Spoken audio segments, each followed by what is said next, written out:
अस्सलाम वालेकुम। कैसे हैं सब? ठीक ठाक हैं? खैरियत से हैं? वीडियो 2 है हमारी आज लर्निंग की तरफ। पीडी ए को आज हम लोग पढ़ रहे हैं। प्राइस डिलीवरी एल्गोरिदम का शॉर्ट फॉर्म है ये क्या चीज़ है? अभी इस पे एक छोटी सी एग्जांपल देता हूँ कि आप देखें कि जब बच्चा एक बाइक पे बैठा होता है तो वो कभी उसकी रेस को छेड़ता है, कभी उसकी ब्रेक को छेड़ता है, कभी उसके क्लच को छेड़ता है, कभी गियर तक पाँव लगाने की कोशिश करता है, कभी ब्रेक लगाने की कोशिश करता है, कभी किक मारने की कोशिश करता है, लेकिन वो गाड़ी एज इट इज वहीं खड़ी रहती है, गाड़ी चलती नहीं है। वही बच्चा जब बड़ा होता है वो उस बाइक को बड़े इजीली चला रहा होता है। इस वजह से क्यों, उसके जो बाइक के जो प्रिंसिपल है, जो बाइक को चलाने के थंब रूल्स हैं बड़े, वो उसको पता होता है कि यार पहले गाड़ी की किक मारनी है, फिर गाड़ी का क्लच पकड़ना है, फिर गियर लगाना है। इसी सेम एज इट इज मकसद है। कार को चलाने का एक एल्गोरिदम है बड़ा, ये सारी चीज एल्गोरिदम है। हर चीज एल्गोरिदम के तहत चलती है। तो अगर देखा जाए कि आपके इर्द गिर्द जितनी भी चीजें हैं बड़ी, इवन कि हम अपने इंसानी जिस्म के चीजों को देख, अपने जिस्म को देख लें, तो वो भी किसी एल्गोरिदम के तहत चल रहा है। हमारा दिमाग किसी एल्गोरिदम के तहत चल रहा है, हमारा हार्ट किसी एल्गोरिदम के तहत चल रहा है। हर चीज के पीछे कोई ना कोई प्रिंसिपल्स और रूल्स होते हैं कि वो चीज किस रूल्स के तहत या किस प्रिंसिपल्स के तहत चल रही है। तो ऐसा कैसे हो सकता है कि मार्केट में कोई ऐसा कोई एल्गोरिदम ना हो? तो माइकल ने इसको अपनी मेंटोरशिप में बताया कि जो बैंक्स जिस तरीके प्राइस को देख रहे होते हैं, ये जो एक्चुअल मकसद है, मार्केट का स्ट्रक्चर है जो एल्गो बनाया गया था, वो कुछ ऐसा दिखता है। उसको उसने ये कुछ 3-4 चीजों में ना डिवाइड किया था: कंसोलिडेशन, एक्सपेंशन, रिट्रेसमेंट और रिवर्सल।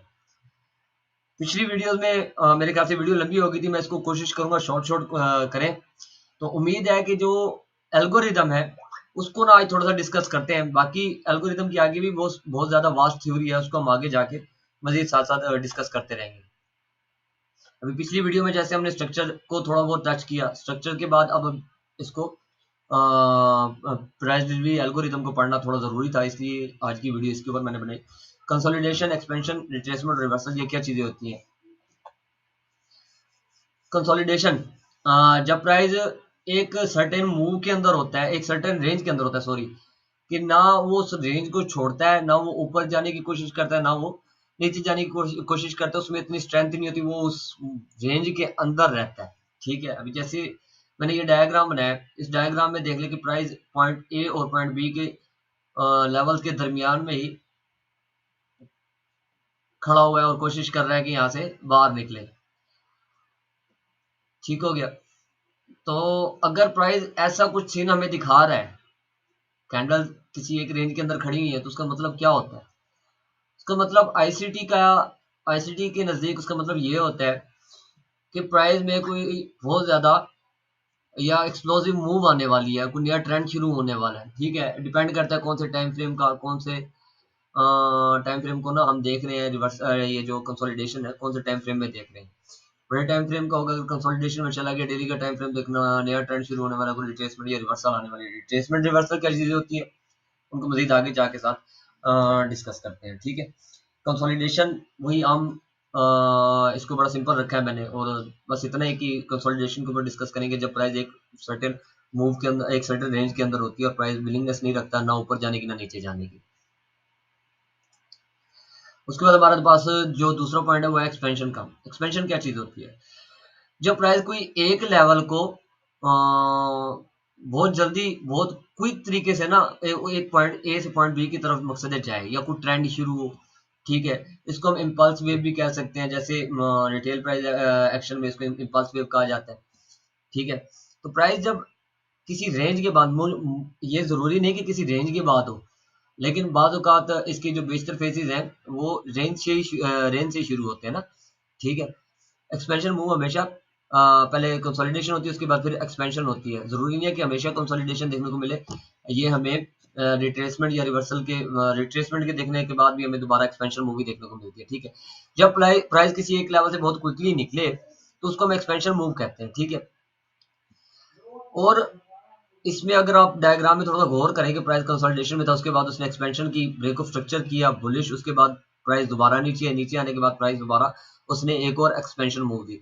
अब आईसीडी कहता है कि जब 3 कंसेक्यूटिव दिन, लेट्स सपोज कि अब जब प्राइस यहाँ पे था तो हम थे यार, हम लोग बुलिश हो गए ना, यहाँ से कोई ऐसा सिनेरियो मिल गया, हम यहाँ से बुलिश हो गए। इस बात को समझाने के लिए, इस वाली बात को समझाने के लिए इस पे थोड़ा इसको थोड़ा अज्यूम कर लेते हैं, सपोज कर लेते हैं कि लेट्स सपोज हम यहाँ से बुलिश थे, प्राइस बुलिश गई, ठीक है, फिर प्राइस ने रिट्रेसमेंट दिया, फिर प्राइस बुलिश गई, 2 दिन गुजर गए, दूसरे दिन भी प्राइस अपना क्या कहते हैं एक्सपेंशन मूव उसने बुलिश ही दी, हम एक्सपेंशन बुलिश एक्सपेक्ट कर रहे थे, फिर रिट्रेसमेंट दी, फिर तीसरे दिन दोबारा वो बुलिश निकल गई। जब तीसरे दिन वो बुलिश जाएगी उसके बाद हम चौथे दिन उसको जो उसकी एक्सपेंशन होगी वो हम बाय में नहीं देखेंगे। मोस्ट ऑफ द डेज ऐसा होता है कि यार ये अगर डेली कैंडल की हम लोग बात करें कि 3 बुलिश कैंडल क्लोज हो गई है, तो उसके बाद जो चौथी कैंडल होगी उसमें मोस्ट ऑफ द टाइम ऐसा होता है कि वो करेक्शन करती है, मार्केट में रिट्रेसमेंट लेती है, ठीक है। तो यही सेम फार्मूला हमारे हार्ड टाइम फ्रेम पे भी अप्लाई कर लें कि H4 की 3 कैंडल अगर बुलिश क्लोज हो गई है तो हो सकता है कि चौथी कैंडल बुलिश क्लोज ना हो, काफी ज्यादा चांस होते हैं। इसी तरह डेली डेली के अंदर पूरी एक डे की रेंज आ जाती है, वीक के अंदर पूरी वीक की रेंज आ जाती है, और इसी तरह मंथली के अंदर पूरी रेंज आ जाती है। होप सो कि एक्सपेंशन को भी मैंने ज्यादा कॉम्प्लिकेट नहीं किया होगा, ये भी सादा सादा रही होगी कि एक्सपेंशन हम उस मूव को कहते हैं कि जो इंपल्स मूव होती है ट्रेंड की, या जो क्रीम मूव होती है ट्रेंड की। लेट्स सपोज जब हम बुलिश है तो जो बुलिश मूव होगी वो हमारी एक्सपेंशन मूव होगी उस बुलिश ट्रेंड के अंदर, और बेरिश ट्रेंड के अंदर जो हमारी बेरिश लेग होगी या बेरिश मूव हुई होगी वो हमारी एक्सपेंशन मूव होगी बेरिश ट्रेंड के अंदर। रिट्रेसमेंट क्या चीज होती है, अब ये भी वो मोस्ट ऑफ द केसेस ये लोगों को ना पता पता होता है इस चीज के बारे में ना कि रिट्रेसमेंट किस चीज को कहते हैं, लेकिन इसको साथ थोड़ा बहुत डिस्कस कर लेते हैं कि यार प्राइस जब भी एक्सपेंशन मूव देगा ना, अब लेट्स सपोज हम कह लेते हैं कि यार प्राइस को हम यहाँ से बुलिश देख रहे थे और हम देख रहे हैं कि यार इस ट्रेंड को यहाँ तक जाना चाहिए, किसी बड़े टाइम फ्रेम की पीरियड रेज हमने मार्क किया, हम कह रहे हैं कि यार प्राइस को यहाँ तक जाना चाहिए, और प्राइस ने यकदम सीधी एक ही कैंडल बना के या 2-3 सीधी कैंडल बना के यहाँ तक नहीं पहुंचेगी। प्राइस क्या करेगी कि पहले एक एक्सपेंशन मूव देगी बुलिश, उसके बाद फिर रिट्रेसमेंट करेगी। जो एक्सपेंशन मूव की बाद मार्केट करेक्शन मूव करती है कि बुलिश ट्रेंड के अंदर, बुलिश ट्रेंड की बात करें तो जो उसने बुलिश मूव दी है, क्योंकि मार्केट तो बिल्कुल डायरेक्ट एक ही दम तो सीधा ऊपर नहीं जाएगी ना, ये जिगजैग करती ऊपर जाएगी, तो जो मार्केट की पहली वेव बनेगी वो एक्सपेंशन मूव होगी, उसके बाद फिर मार्केट रुकेगी, सांस लेगी और थोड़ा नीचे आएगी, वो जो नीचे की तरफ आएगी वो उसकी रिट्रेसमेंट होगी। फिर जब मार्केट दोबारा ट्रेंड पकड़ेगी, अब रिट्रेसमेंट कहाँ तक हो सकती है, रिट्रेसमेंट अगर हम इस ट्रेडिंग रेंज की बात करें, ट्रेडिंग रेंज को भी आगे जाकर डिस्कस करेंगे, और इसे क्या कहते हैं इक्विलिब्रियम और डिस्काउंट प्राइस को भी हम बयास वाला जो हमारा चैप्टर आएगा उसके अंदर जाके डिस्कस करेंगे, ठीक हो गया। तो जो हमारी प्राइस रेंज होगी उसके साथ जो उसको उसके ऊपर अगर हम फिबोनाची लगा दें, फिबोनाची जब हम लगाएंगे तो जो उसका 50% का लेवल बनेगा एटलीस्ट वहां तक उसकी रिट्रेसमेंट होनी चाहिए। इसी तरह हम एक्सपेंशन मूव को लेके अपनी रिट्रेसमेंट कहाँ पे हो सकती है, अब ये प्राइस पलट कहाँ से सकती है, अब नीचे से ट्रेंड चेंज होगा तो नीचे से कहाँ से ट्रेंड चेंज होगा, कोई हमारे पास बुलिश पीडी रेस पड़ा होगा, ऊपर रिट्रेसमेंट कहाँ होगी जहाँ हमारे पास कोई बेरिश पीडी रेस पड़ा होगा। पीडी रेस जैसे मैंने पिछली वीडियो में बताया था कि हमारे fair value gaps, order blocks और ये सारी चीजें होती है, ठीक है। अब जब हमारे पास ये सिनेरियो मिल गया है कि हमें ये एक्सपेंशन मूव मिल गई है, प्राइस यहाँ पे किसी पीडी रेस को भी हिट कर चुकी है, तो हम यहाँ पे एक्सपेक्ट कर सकते हैं यहाँ इस पॉइंट से इस पॉइंट तक फिबोनाची लगा के अगली रिट्रेसमेंट हमारी कहाँ तक हो सकती है, यहाँ तक हो सकती है। और फिर मैं फिबो के साथ आपको एक फिबो की सेटिंग ऐसी करके दे दूंगा, आईसीटी की सेटिंग है वो, कि जब हम फिबो यहाँ पे लगाएंगे हम रिट्रेसमेंट के साथ अगली एक्सपेंशन मूव भी एक्सपेक्ट कर लेंगे कि हमारी अगली एक्सपेंशन मूव कहाँ तक हो सकती है।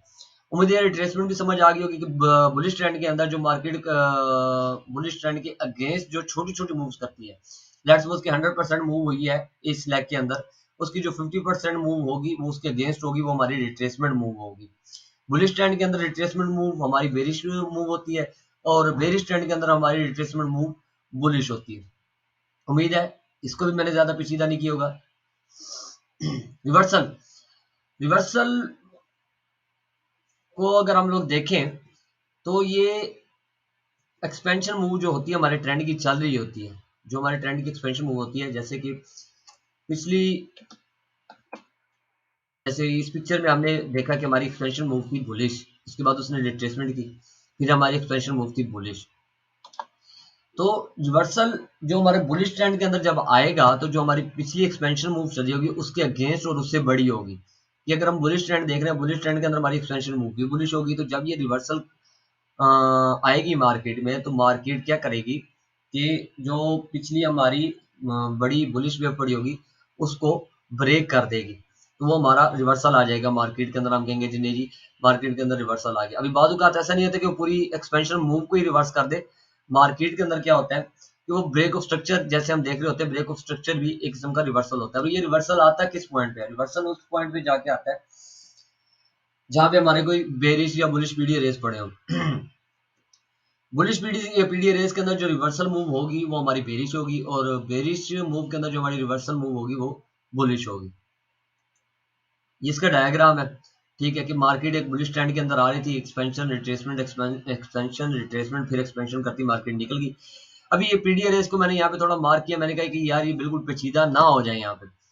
अभी ये देखें, ये हमारे पास स्विंग हाई पड़ा था, स्विंग हाई के ऊपर हमारी बाय साइड की लिक्विडिटी पड़ी होती है। जैसे ही मार्केट ने बाय साइड की लिक्विडिटी हंट की, वही टाइम फ्रेम का पीडीआरएस भी साथ हमने मैच कर लिया। तो यहाँ से हम देख रहे थे कि हमने सेल जाना है, लेट्स सपोज, क्योंकि हम आईसीडी के अंदर हम पॉसिबिलिटीज जो होती हैं उनको ट्रेड करते हैं। तो पॉसिबिलिटीज थी यहाँ पे कि इसको यहाँ से बेरिश हो जाना चाहिए। तो मार्केट ने क्या किया कि एक्सपेंशन मूव दी, एक्सपेंशन मूव देने के बाद ये लिक्विडिटी हंट की, और लिक्विडिटी हंट करने के बाद मार्केट पिछली वाली एक्सपेंशन मूव को ब्रेक कर गई। अगर आप इस जगह पे गौर करें तो इसी जगह पे हमारा ब्रेक ऑफ स्ट्रक्चर भी हुआ हुआ है, जो हमने पिछली वीडियो में डिस्कस स्ट्रक्चर को किया था।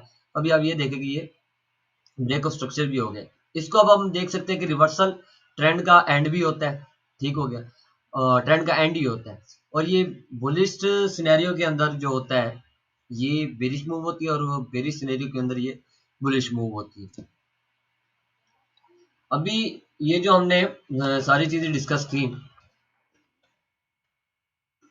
कंसोलिडेशन, एक्सपेंशन, रिट्रेसमेंट और रिवर्सल, ये सारी जो हमारी चीजें हैं ये टाइम बेस्ड थ्योरी है पड़ी। आईसीटी पूरा पूरा टाइम बेस्ड है पड़ा, ठीक है। टाइम के अलावा माइकल कहते हैं प्राइस कोई चीज नहीं है। और हकीकत बात है, जो हमारी मेरी प्रैक्टिस है, मेरे ग्रुप की प्रैक्टिस है, मेरे दोस्तों की प्रैक्टिस है, वो मकसद है हम लोग एग्रीड है इस चीज के ऊपर कि प्राइस टाइम के अलावा कुछ नहीं है। और इंशाल्लाह जब हम अपने वीडियोस की एंडिंग की तरफ जाएंगे, जब हम बहुत मोस्ट ऑफ अपना जो स्टफ है उसको कवर कर लेंगे, तो आप खुद भी फील करेंगे कि आप ज्यादा देर चार्ट में ना खुद को नहीं गुजारेंगे। बहुत शॉर्ट शॉर्ट टाइम में ना आप आएंगे, अपने एनालिसिस करेंगे, ट्रेड मिली ठीक, नहीं मिले तो अल्लाह हाफिज। यही मकसद है आईसीटी की ब्यूटी है बड़ी, कि टाइम और प्राइस का जो कम्बिनेशन है ना, यही मार्केट में क्लैरिटी लाता है, ठीक हो गया ना, देखने वाले के लिए।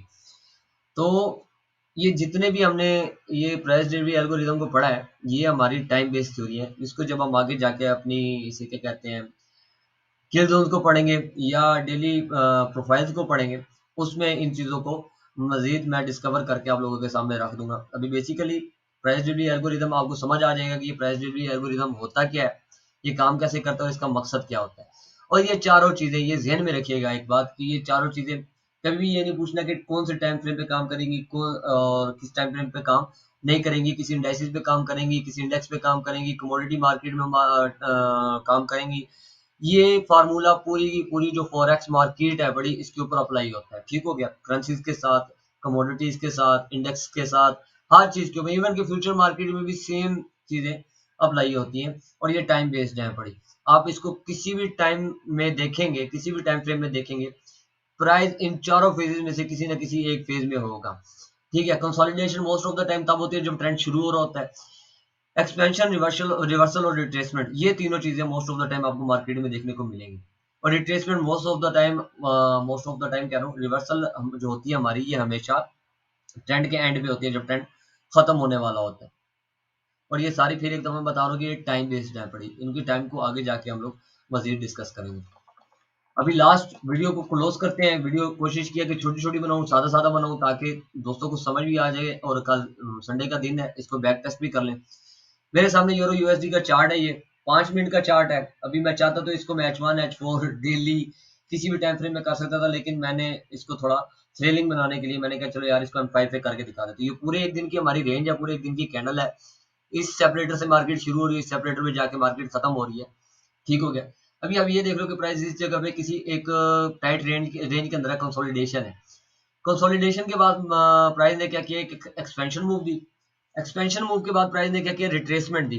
रिट्रेसमेंट के बाद प्राइस फिर इस अगर हम में इसको देखें तो ये एक हमारी टाइट रेंज थी, ठीक हो गया।